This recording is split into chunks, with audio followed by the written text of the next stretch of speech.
Buenos días. Bueno, en esta unidad que vamos a ver ahora es la unidad 4, se llama La libertad perdida, el exilio y la reconstrucción. Nosotros en lo que vimos hasta ahora, que hablamos de la monarquía, veíamos cómo quienes tenían mucha superioridad, digamos, eran los filisteos. En el tiempo que vamos a empezar ahora, que aproximadamente es el 1000 antes de Cristo, los asirios empiezan a tener cada vez más apogeo, hasta que finalmente en el siglo VIII van a ser ellos el imperio reinante. Primero eran como comerciantes, ¿no?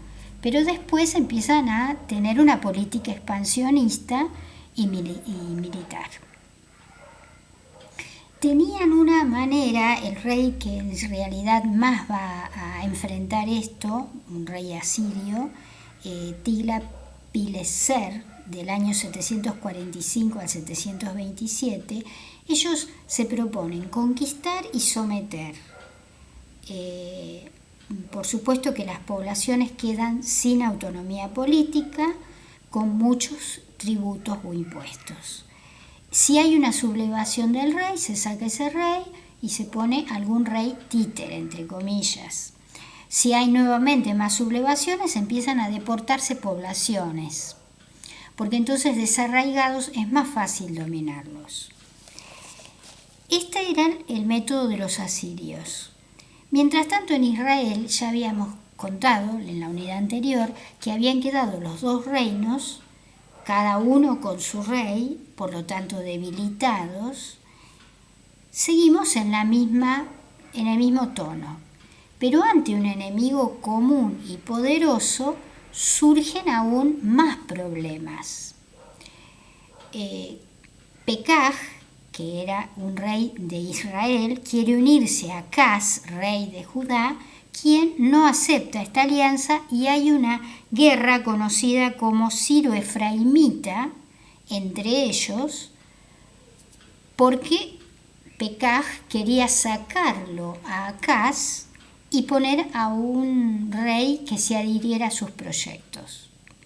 Finalmente, el rey asirio va a someterlos, y va a someterlos a ambos.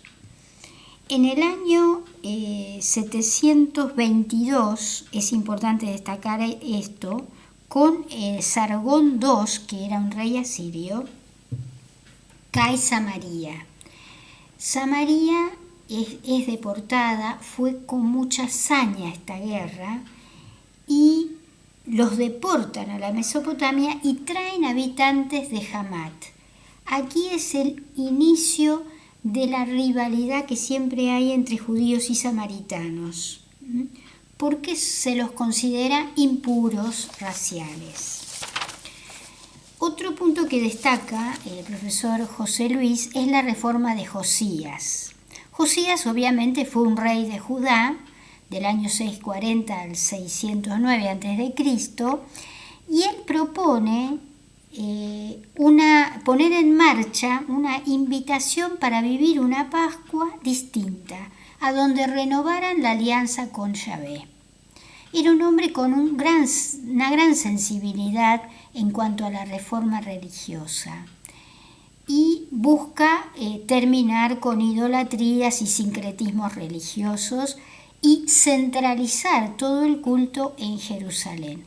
Esta reforma es la que se llama la reforma deuteronomista. Esto es un punto importante, por eso lo destaca el profesor y yo lo retomo.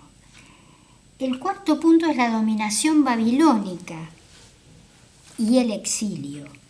Sobre el año 614 cae la ciudad de Asur, que era la ciudad más importante de los asirios. Acá en Judá va a estar Joacás, quien también se va a buscar aliar con Egipto, con Joaquín, otro rey que le sucede, pero un rey babilonio llamado Nabucodonosor en el año 605, después de derrocar las últimas tropas asirias y egipcias, empieza a someter Siria y Palestina. Por supuesto que Joaquín queda sometido a vasallaje, no escuchan las advertencias de Isaías y Jeremías, ambos profetas le dicen que él no tiene que aliarse a otros pueblos. Finalmente, en el 598, Nabucodonosor sitia la ciudad, Joaquín muere, lo sucede Jeconías, quien se rinde y es deportado con su familia y con una serie de funcionarios. Lo sucede Sedecías, que también rechaza las profecías de Jeremías, se alía a Egipto y bueno, ahí viene una deportación masiva. Los que quedan en Jerusalén es una población empobrecida, queda entre ruinas y con una gran situación de hambre. Hay un grupo que huye a Egipto, emigra a Egipto y se llevan contra su voluntad a Jeremías. En medio de este momento que es terrible porque toda la identidad israelita queda devastada, o sea, no tienen dónde apoyarse, no tienen más certeza, ni rey, ni tierra, ni templo, ni arca de la alianza, ni arca, no tienen nada. Se empieza a generar una nueva religiosidad. Por otro lado, los que están exiliados en Babilonia también empiezan un proceso a donde buscan como la mayor radicalidad de la ley, buscan una identidad racial en la circuncisión, en la observancia del sábado, porque esos son signos de pertenencia a Yahvé. Bueno, en este periodo es donde nace la tradición sacerdotal. Un profeta que refleja todo esto es Ezequiel. Otro punto importante es el posexilio y la reconstrucción. Los persas irrumpen en esta escena, digamos, en el año 550 y se adueñan de la Mesopotamia, de Egipto, de Asia Menor, de Siria, de Palestina. Tenemos siglo VIII Asiria, el apogeo, siglo VI Babilonia, siglo V Persia. Ciro y sus sucesores van a gobernar de un modo muy distinto al que lo hizo Asiria y Babilonia. Ellos van a dejar que cada pueblo o población conquistada siga con su organización, con su estado, respetan el culto, los templos. Entonces acá hay acontecimientos importantes para destacar. Uno es el edicto de Ciro. Los judíos pueden volver, pueden administrarse y se les restituye lo que le había sido sacado del templo, los utensilios. Otra cosa muy importante es la construcción de los templos del año 521 a 515. Y en esto la actividad de Nehemías y también la actividad de Esdras sobre el 430. La repatriación de los exiliados no va a ser con Ciro, va a ser con su sucesor. Y la reconstrucción del templo también no va a ser enseguida, va a ser con Nehemías en el año 445. Nehemías, ¿qué busca? Quitar los abusos del culto, tenía una teología purista, más rigorista, expulsa a quienes no pertenecen a tribus de Israel, intenta disolver matrimonios mixtos, o sea, matrimonios que no sean entre judíos, trata de organizar la contribución para el culto y se preocupa de una observación rígida, digamos, al descanso sabático. Pero en realidad el que va a restaurar esto es Esdras, ¿no? Porque tiene más autoridad. Él proviene de los exiliados, de una familia sacerdotal, además era canciller en Persia de todos los asuntos religiosos de los judíos. Entonces, en Jerusalén, Esdras lo que hace es reorganizar la comunidad cultural. Con él concluye la restauración y surge el judaísmo. Esto en realidad, acá hay que hacer un paréntesis importantísimo, y es que el pueblo de Israel, en su pertenencia a Yahvé, era antes de ser una monarquía. O sea, perder la soberanía, si bien es muy importante, había un elemento en la identidad de este pueblo que no cambiaba.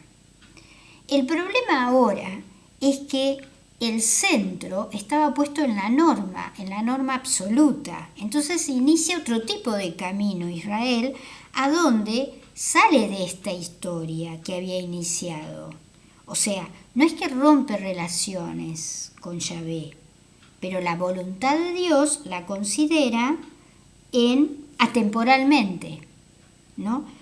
Entonces la historia salvífica permanece inmóvil, porque en realidad se priva de la solidaridad de otros pueblos.